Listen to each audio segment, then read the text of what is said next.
Jane, all of you. We are started. Our next topic is difference between requirement and selection.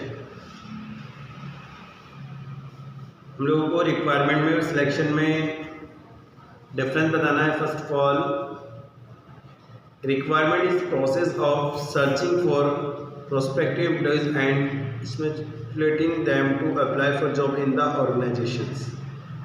Requirement में क्या होता है भी requirement उस प्रोसेस में हम लोग क्या करते हैं, एम्प्लॉयज़ को सर्च करते हैं, है ना, जॉब के लिए, ताकि रिक्वायरमेंट प्रोसेस के अंतर्गत जो एम्प्लॉयज़ हैं उनको जॉब के लिए अप्लाई करने के लिए सर्च किया जाता है ना, वो आपकी रिक्वायरमेंट का प्रोसेस है. सिलेक्शन बता रहे, selection is the process of the choosing personal to fill specific job in the organization on the basis of the educational qualification, training, skills, ability and the personality of the person available for the jobs.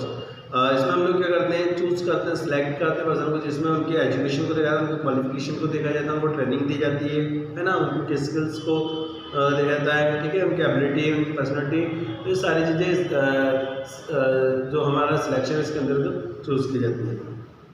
फिर बता रहे हैं there are varied source of requirement. जो requirement उसके कई source है ना. There is specific process of the selection of the employees, और जो सिलेक्शन की प्रोसेस के लिए बता रहे हैं कि देयर इज स्पेसिफिक प्रोसेस है सिलेक्शन, ठीक है. कट बता रहे हैं selection is start after requirement.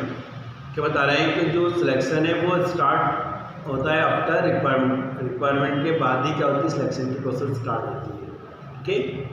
बता रहे हैं appointment is given the after selection, और जो अपॉइंटमेंट की जो प्रोसेस होती है, स्टाफिंग की जो प्रोसेस होती है, वो सिलेक्शन के आफ्टर होती है.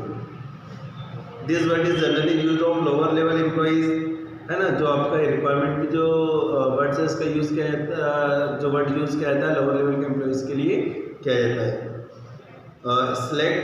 Selection is use for all levels of employment, है ना. जो सिलेक्शन जो वर्ड है ये ऑल लेवल्स के लिए, जहाँ पर भी सिलेक्शन होता है सभी जगह का सिलेक्शन का यूज़ किया जाता है employment. Employment exchange is an important source of the requirement, है ना. जो रोजगार का रिले होता है, जो एम्प्लॉयमेंट एक्सचेंज होता है, एक इम्पोर्टेंट सोर्स होता है रिक्वायरमेंट का. No help of employment exchange is required for selection. But बात करें हम लोग सिलेक्शन की, तो सिलेक्शन के लिए एम्प्लॉयमेंट एक्सचेंज की कोई नीड्स नहीं होती, कोई उसकी ज़रूरत नहीं होती, इसकी हेल्प नहीं ली जाती. It is a positive activities, है ना, it is a negative activities. जो आपकी रिक्वायरमेंट है वो पॉजिटिव एक्टिविटी, जिसमें क्या होता है सभी लोगों को रिक्वायरमेंट भर्ती कर लिया जाता है. बट जो सिलेक्शन है वो क्या होती है, एक नेगेटिव होती है, क्योंकि इससे बहुत सारे लोगों का सिलेक्शन करते थे, जिसमें से बहुत सारे लोगों को आउट कर दिया जाता है, इसलिए नेगेटिव एक्टिविटीज़ है, ठीक है.